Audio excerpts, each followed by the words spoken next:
Hello and good morning. I want to start off by saying I hope everybody had a good holidays and happy New Year.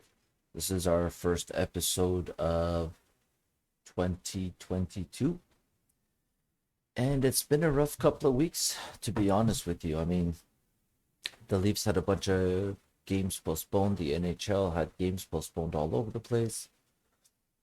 Um, you know, the Leafs played in Edmonton on December 14th, and then they had six games canceled, so there wasn't much to talk about. Um, Leafs testing positive left and right, and they went through protocol, and they're pretty much the team is back at this point. Based on last night's game, the only player that was missing was Andre Kasha, and that's injury related, not COVID related, so that's great.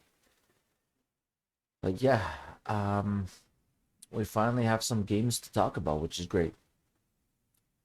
I, as a Leafs fan, I was very worried that this extended break and being in protocol and things like that,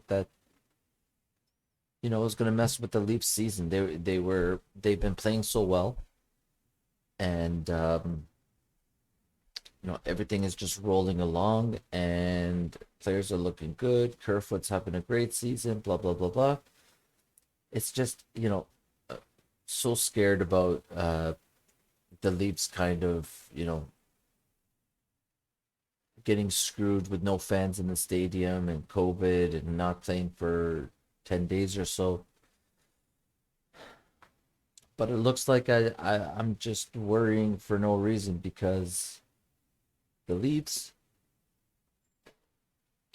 are picking up right where they left off. And Saturday they played against the Ottawa Senators.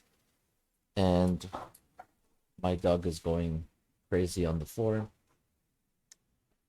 Um, Yeah, they beat the Ottawa Senators 6-0, and Matt Murray was in net, and I feel bad for this guy. Like this guy must hate the Toronto Maple Leafs right now.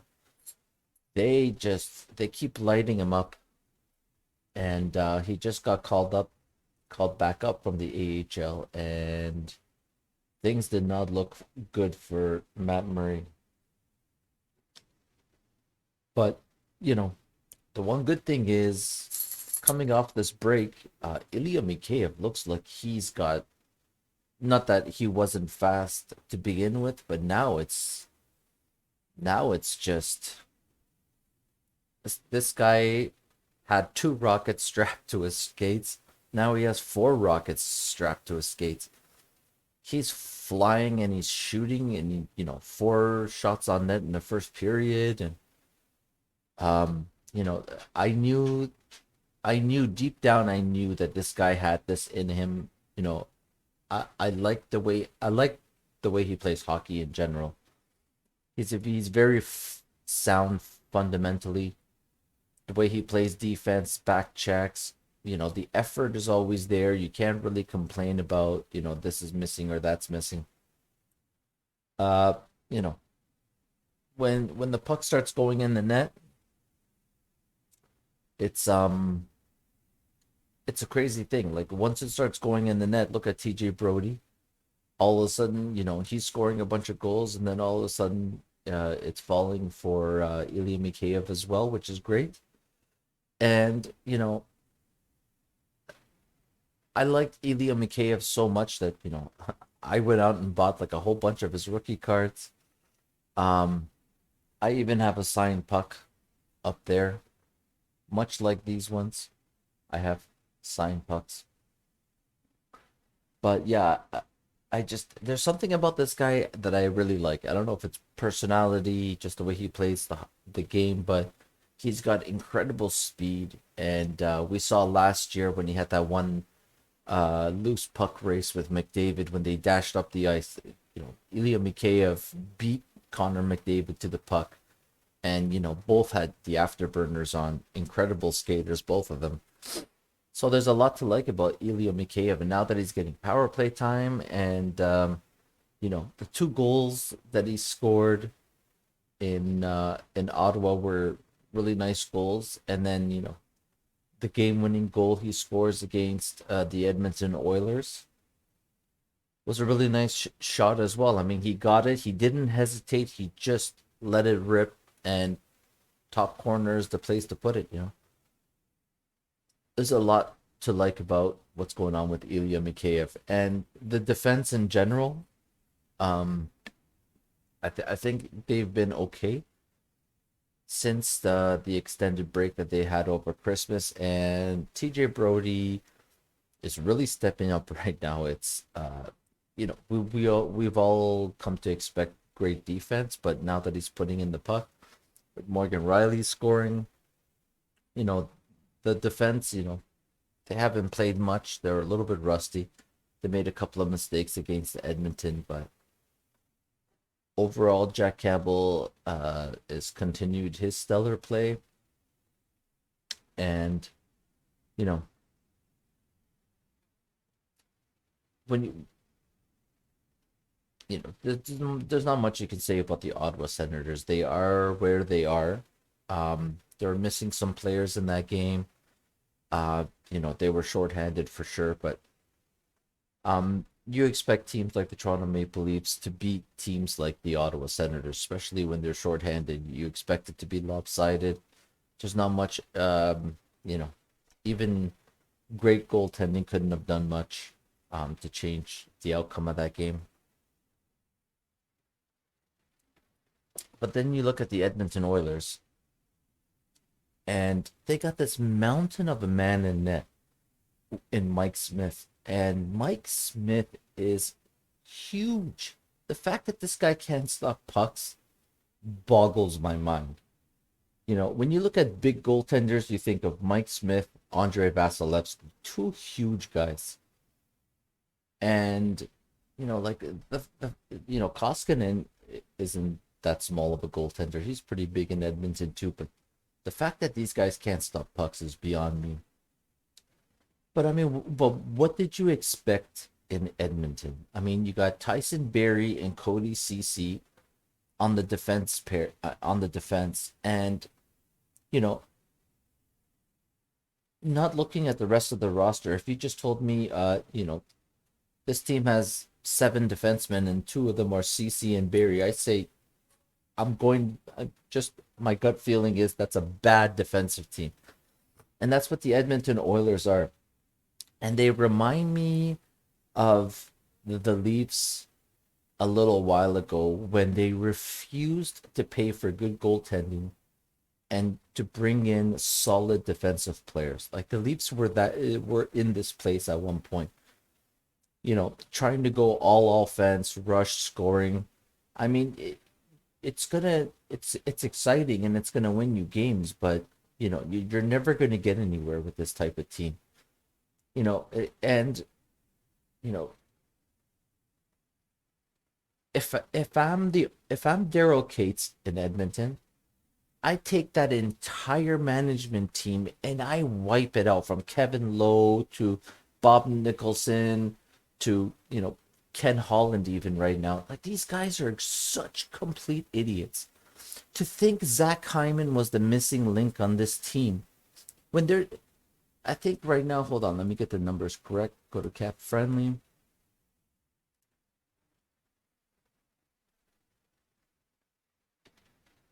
The Edmonton Oilers are spending $6.7 million on goaltending, 4.5 on Koskinen, and 2.2 on Mike Smith.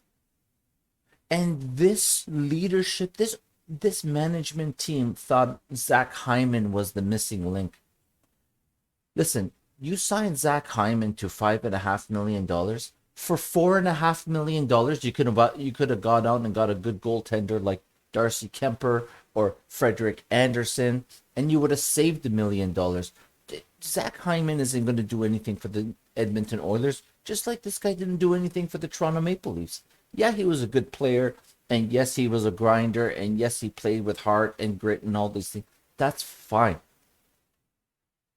But overall, it didn't bring the Leafs any success. If the Leafs don't have great goaltending and play great defense, They're not going to get anywhere. Spending $5.5 million on Zach Hyman is a waste for the Edmonton Oilers.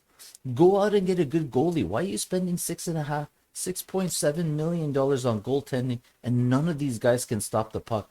Go out and get a goaltender. It's so stupid. They were so happy when they signed Zach Hyman for $5.5 million. Now you're screwed cap wise. You were screwed before. You don't have any depth scoring. Nobody else on this team can score. And you look at the Leafs. Mikheyev scores, TJ Brody scores, you need supplemental scoring. You can't have McDavid and Draisaitl score all the time. Like it's people get upset when they see the Maple Leafs and they've spent $50 million on four guys.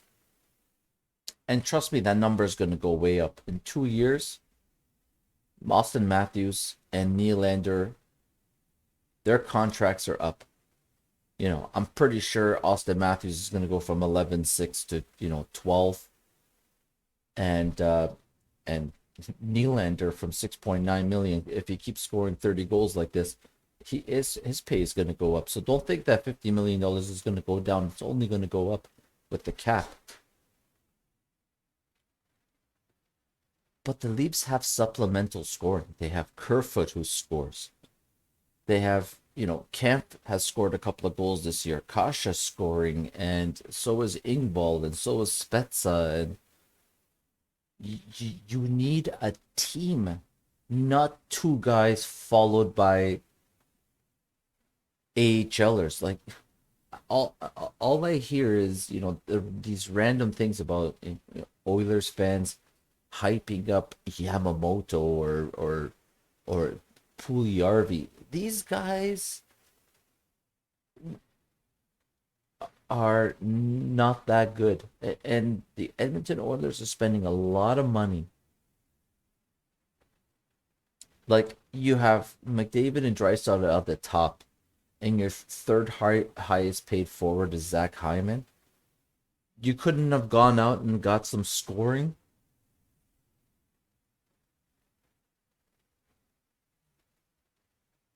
And then you got 5.5 in Duncan Keith and 3.25 for Ceci for the next 4 years. But yeah, signing Mike Smith is the priority for this team in the offseason. It's beyond stupidity. The management team in Edmonton is so colossal, unbelievably brutal. What are these decisions you're making? This used to happen in Toronto, and people used to get hyped about it. There's nothing to get hyped at. If you don't have goaltending, don't even bother starting this season. When the Edmonton Oilers re-signed Mike Smith and they were going to go back with Mike Smith and Goskin, I knew in my heart of hearts, don't even bother playing this season, because all you're going to do is piss everybody off. And guess what? The Oilers are pissing everybody off because they just lost 5 straight. It's not rocket science. When the Leafs started the rebuild, they went out and got and Lou Lamoriello went out and got Freddie Anderson. And that very first season, Freddie Anderson took the Leafs to the playoffs. And then he put up four or three. They only played 6 games against Washington in the playoffs. He put up 3 940 save percentage games against the Washington Capitals. That's the only reason why it seemed like the Leafs were better than they were. And then, the Leafs pretty much made the season every single year because they went out and got a guy who can play 60 games, who can take a lot of shots, play a lot of games, and win. That's what Freddie Anderson did for the Leafs. He legitimized them. And it's so much so that people were talking about 2 years into the rebuild when the Leafs had like Matt Hunwick and Alexei Marchenko and like Ron Hainsey on defense. Like it was a horrible roster. But there's people in this town that were like, oh yeah, the Leafs are, their contending window is open. This is before John Tavares. This is just when it was just Matthews and Marner and Nylander. People in this town, TSN Sportsnet, were like, oh, the window's open. Why? Because the great goalie is masking all of your flaws.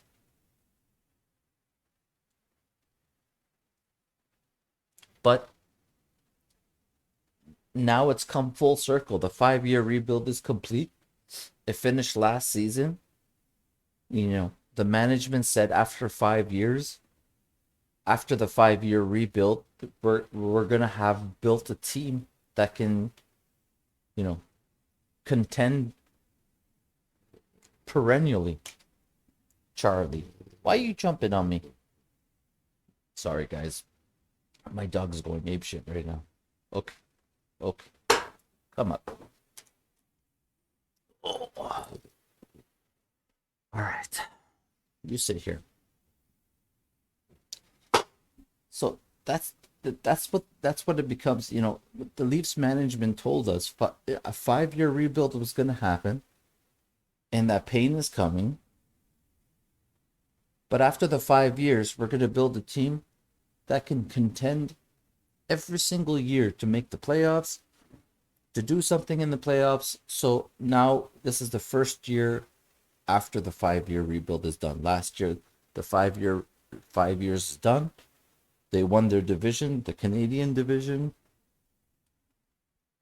So it's, at the end of the day, even though the results in the playoffs aren't there, management told us that they had a vision. It's going to go a certain direction, and this is what we're building. And now I'm sitting here, and, just like last season, every single game is pretty much a cakewalk for the Leafs right now. They're that good. And the Edmonton Oilers, I mean, they're the Leafs of 5, 6 years ago. Probably 6 or 7 years ago when we had James Van Riemsdyk and Tyler Bozak and Phil Kessel and Dion Phaneuf. And, they were winning regular season games. It wasn't pretty, but, things were being masked and there was no real success there. And it's a shame because, the Edmonton Oilers are wasting Connor McDavid's prime years just because they refuse to do the most simple fundamental thing. If you're going to build a great team, you need to go out and get a goaltender. And look how many goaltenders were available. Grubauer was available.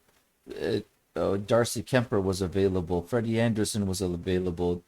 Even a goalie like Mrazek. I mean, there's tons of goalies out there, and you're spending $6.7 million on two guys who can't stop the puck, and one guy is a giant in net. But you also don't have a good defense or defensive forwards that can play defense. And the Edmonton Oilers are just like the Winnipeg Jets. The Edmonton Oilers actually remind me a lot of the Winnipeg Jets. They're the type of team that can look good, that can play games, that can win games, but at the end of the day, there's no real success there. There's only one real good team in Canada, and that's the Toronto Maple Leafs. It doesn't even come close. It doesn't even come close. You can't even compare the Leafs to any other team. And they're playing really good right now. I'm really happy Mikheyev's finding his stride, and hopefully, Kasha comes back. And one thing I wanted to talk about was that power play. I mean, Mitch Marner missed a handful of games, and the power play was doing great. 2 goals a game almost every game. But you see Andre Kasha on that top power play and how good he was playing. And then they play the Ottawa Senators, and the power play doesn't look good, and it could have been, the layoff, the fact that they didn't play for so long and their timing was off. But it's the only power play unit that scored is the one with Kasha on it, and he makes a great play. Takes the puck behind the net, passes it to Mikheyev. Mikheyev puts it in the net. And I just think it's one of those things where I think at this point it's smarter to keep Kasha on the number one power play, move Marner to the second power play, and distribute the scoring, playmaking, and try to make your team even better. But you can't just put Marner there because his name is Marner. I mean, you accidentally found something. Kasha looks good on that number one power play. If I was Sheldon Keefe, I would legitimately think about it. I would legitimately think about keeping Kasha on the number one power play. I mean, why not? He's looked so good there, scoring some goals, making some plays. It's just he goes to the front of the net hard. He's tenacious. He's hardworking, and you know I hope he can keep that second power play going too. I mean, Kasha and Mikheyev on that second power play. If you got Spezza there for some playmaking, I don't know. It's right now. I'm just loving everything I see from the Toronto Maple Leafs. They're just steamrolling teams. They're finding ways to win. Charlie, are you falling asleep? Yeah. Okay. Um. Yeah, I'm loving everything I see from the Leafs right now. They're going to go on a West Coast road trip, and they're going to play a bunch of games. They got one more game postponed. Um, so they're supposed to play the Montreal Canadiens tonight, which they're not. They're playing Colorado, then Vegas, Arizona, St. Louis, and then when they come back home, they got the New Jersey Devils on Tuesday, January 17th, and that game's already been canceled. So, and I know people get pissed off about games being canceled, but it's just right now the NHL is trying to maximize profit, and there are games right now in Canada where there are zero people in the stadium, and they want to cancel it and reschedule it at another time where they can put people in the stadium to maximize profits because they don't want to give people their money back, and it definitely, I mean, they're struggling for money, so it is what it is. Charlie, knock it off. What are you doing? Really? Right now? Really? So it is what it is. I mean, this has been just like last year in the Canadian division. It's been fun watching the Leafs play. It's different guys scoring every night. Matthews coming out of nowhere, you know, uh, pretty much handing Draisaitl and Ovechkin 10 and 12 goal leads, and then catching up. So I'm really hoping Marner can get going again. He was doing good before he got injured. Um, he started putting a couple in the net and he was making plays again. I hope that happens again, but if it doesn't, it's really going to hinder Austin Matthews, um, because that top line with Kasha and Bunting was pretty phenomenal to watch. Just fast, take it to the net, make plays, score goals. It was something to watch, and I really hope Marner can pick up that momentum and play better. But that's about it. The Leafs pick up in the new year where they left off in 2021. Um, they got a serious chance to win the division and really shut everybody up. Because last year, there was a ton of excuses when they won the Canadian division and how it was an easy division and they can't do this against American teams. This is a good time for the Leafs to really shut everybody up. Other fan bases in Canada are super jelly right now. Oh well. it seems like it's the time for the Leafs to do what they do. Um, that's pretty much it. Hopefully, by the time we make the next episode, the Leafs have at least played 3 games: Colorado, Vegas, and Arizona, and we have a lot more to talk about. But if you guys have any questions, let me know in the comments, and please like and subscribe. I appreciate it. See you guys next time. Bye.